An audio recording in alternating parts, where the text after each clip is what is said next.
Welcome students, so welcome to another lecture. Matrix का हम एक और लेक्चर देख रहे हैं इस कोर्स के अंदर में। इस कोर्स में मैं फिर से आपको बता दूं, ट्रिक्स एंड टिप्स आपको काफ़ी चीज़ें मिलेंगी देखने के लिए। आज जो हम सीखेंगे वो सीखेंगे shortcut formula to find any natural power of diagonal matrix. तो ये हम बच्चों आज सीखने वाले हैं अपने इस ट्रिक्स एंड टेक्निक्स के वीडियो में, shortcut formula to find any natural power of diagonal matrix. तो सबसे पहले समझते हैं डायगोनल मैट्रिक्स सर होता क्या है।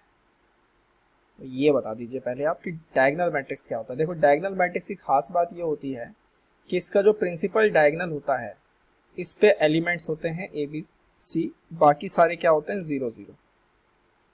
बाकी सारे क्या होते हैं जीरो जीरो। इसको ऐसे भी लिखते हैं कि ए आई आई नॉट इक्वल टू जीरो होंगे और नॉट इक्वल टू वन भी होंगे, क्योंकि अगर ए बराबर बी बराबर सी बराबर अगर वन हो जाए तो फिर वो आइडेंटिटी मैट्रिक्स बन जाती है। तो डायगोनल मैट्रिक्स मैंने आपको बता दिया कि मेन प्रिंसिपल डायगोनल पे जो एलिमेंट्स होंगे वो क्या होंगे, सेम नहीं होंगे। बाकी सारे एलिमेंट्स क्या होते हैं, जीरो जीरो जीरो होते हैं। ठीक है, अब इसको लिखने का एक और तरीका भी है। इसको लिखने का तरीका है, आप इसे लिख सकते हैं diagonal A comma B comma C. अगर किसी ने सर ये लिख दिया diagonal let suppose n1 comma n2 comma n3, तो इसका मतलब ये हो गया कि इसके प्रिंसिपल डायगोनल पे, यहाँ जो प्रिंसिपल डायगोनल है इस प्रिंसिपल डायगोनल पे एलिमेंट्स क्या क्या हो गए, n1 n2 n3, बाकी सब क्या हो गए जीरो जीरो जीरो। तो एक हम सिंपल सा कोई भी ले लेते हैं। लेट सपोज मैंने ले लिया यहाँ पर 1 0 0 0 2 0 0 0 3 और मैंने कहा कि ए स्क्वायर बताओ।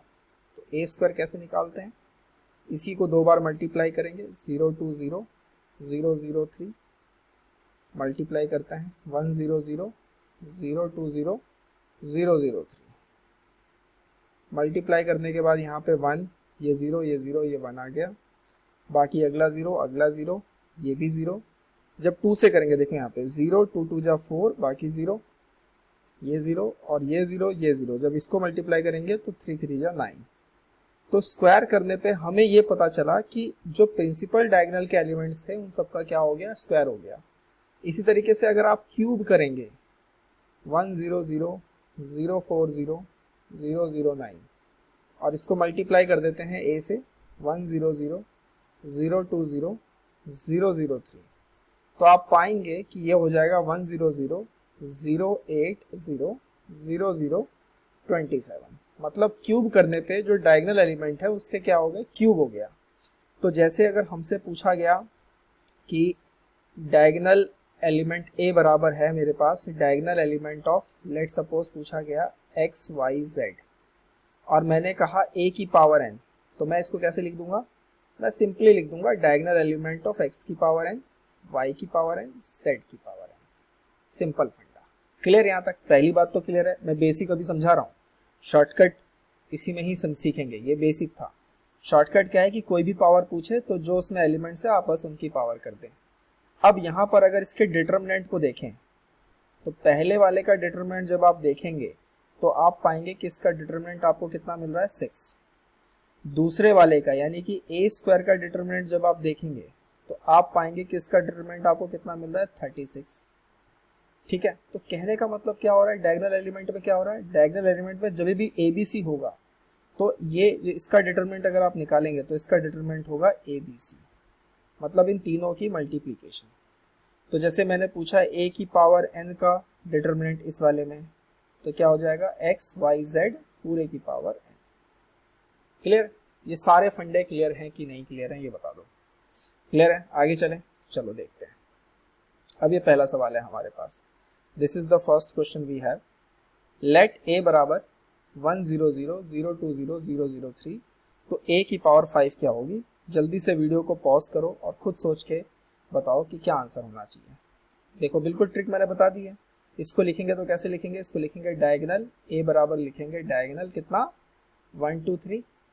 हमसे क्या पूछा है, ए की पावर 5, तो हम क्या लिख देंगे डायगोनल 1 की पावर 5 1, 2 की पावर 5 32, 3 की पावर 5 243। तो वो मैट्रिक्स जिसमें ये तीनों एलिमेंट हमें दिख रहे हैं तो वो कौन सा है, सी।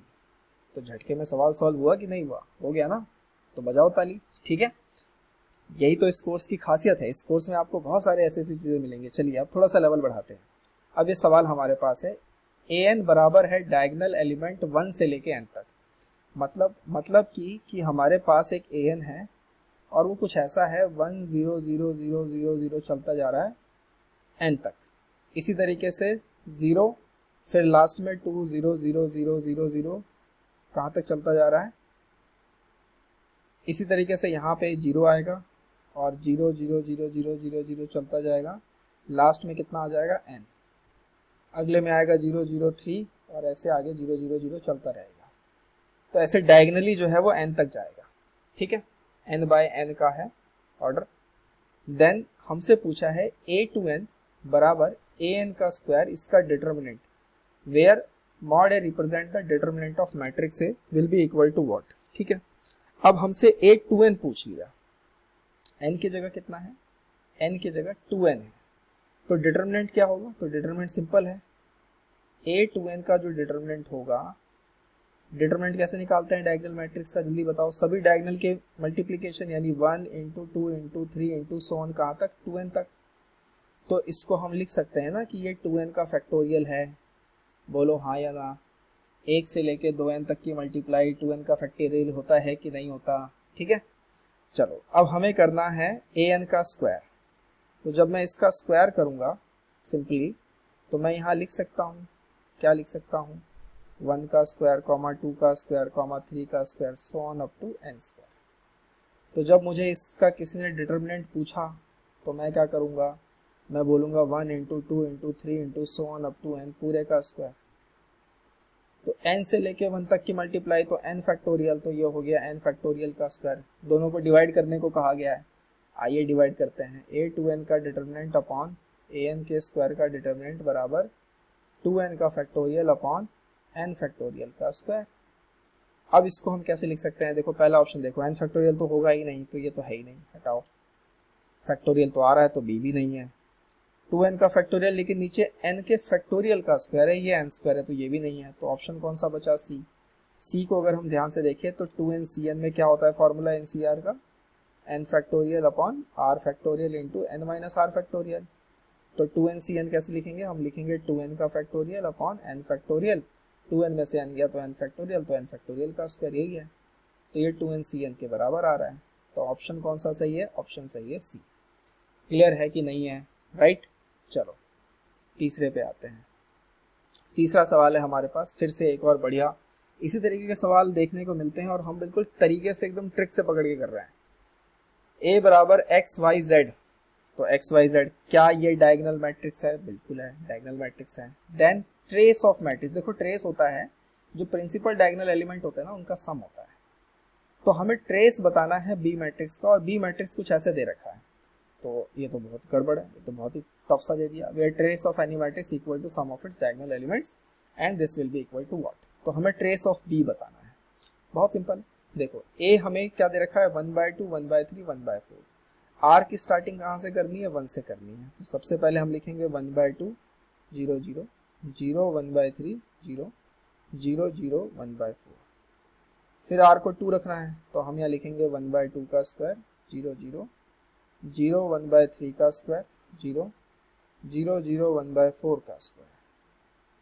फिर हम यहाँ लिखेंगे 3 1/2 की क्यूब 0 0 0 1/3 की क्यूब 0 0 0 1/4 की क्यूब। और अप टू कहाँ तक जाएंगे, अप टू n तक जाएंगे। और n किसको अप्रोच कर रहा है, n अप्रोच कर रहा है इन्फिनिटी को, तो अप टू इन्फिनिटी जाएंगे, है ना। तो जब मैं इन सबको जोड़ूंगा, ये सारे b हैं, ये सारे क्या हैं, b हैं।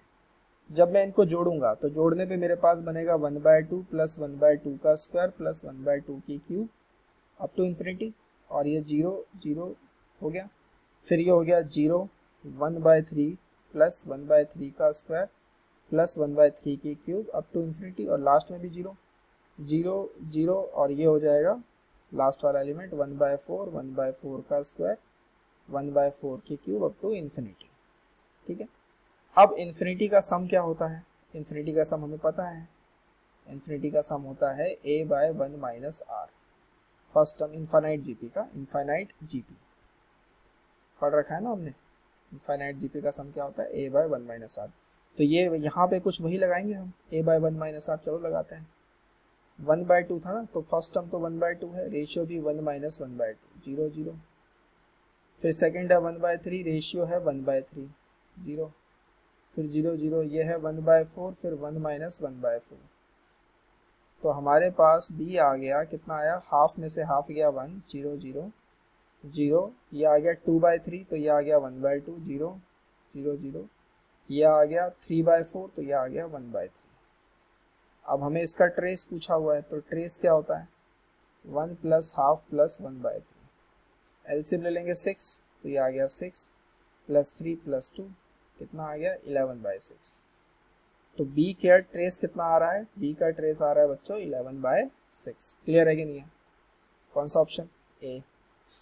ठीक है, तो अगर आपको ये कॉन्सेप्ट और ये ट्रिक नहीं पता होती तो इस सवाल को करना बहुत ही मुश्किल हो जाता है, लेकिन देखो कितना आसान है, डायगोनल मैट्रिक्स का हमने यूज करके किया है।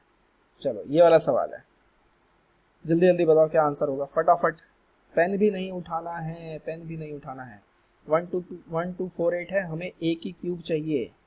क्या लिखूं, लिख देंगे 1 की क्यूब 1, 2 की क्यूब 8, 4 की क्यूब 64, है ना, और 8 की क्यूब 512। कौन सा आंसर है सर, पहला आंसर है सर, पहला आंसर है। क्लियर है कि नहीं है, क्लियर है। बहुत बढ़िया कोर्स है, आप आके ज्वाइन कर सकते हैं। ये ऐप है डाउनलोड, स्मार्ट एकेडमी का ऐप है। जो इसे यूट्यूब पे देख रहे हैं उनके लिए मैं बता दूं कि ये हमने कोर्स चालू किया है जिसमें हम सारे 11th एंड 12th के बहुत इंपॉर्टेंट कॉन्सेप्ट्स जो जेईई मेंस के हिसाब से बहुत इंपॉर्टेंट है और जिसमें बहुत ही कम टाइम हमें लग सकता है पेपर में को सॉल्व करने के लिए, उसके लिए हमने एक बहुत ही प्यारा सा कोर्स बनाया है और उस पर बहुत सारे डिस्काउंट्स भी हम प्रोवाइड कर रहे हैं। तो आइए जुड़िए इस कोर्स के साथ और बिल्कुल चीज़ लगा के तैयारी कीजिए और आपको इंजीनियरिंग कॉलेज मिलेगा ही मिलेगा, इसका कोई मतलब इसमें दो राय है ही नहीं। बाकी जो एनरोल हैं उन सबको बहुत बहुत शुभकामनाएं, आपने अच्छा फैसला लिया है और आपका फैसला गलत नहीं होगा। I wish you all the best for your upcoming examinations and don't forget if you got selected तो टेस्टिमोनियल्स लिखना मत भूलना, राइट। मिलेंगे अगले वीडियो में अगले किसी कॉन्सेप्ट के साथ। Thank you so much guys.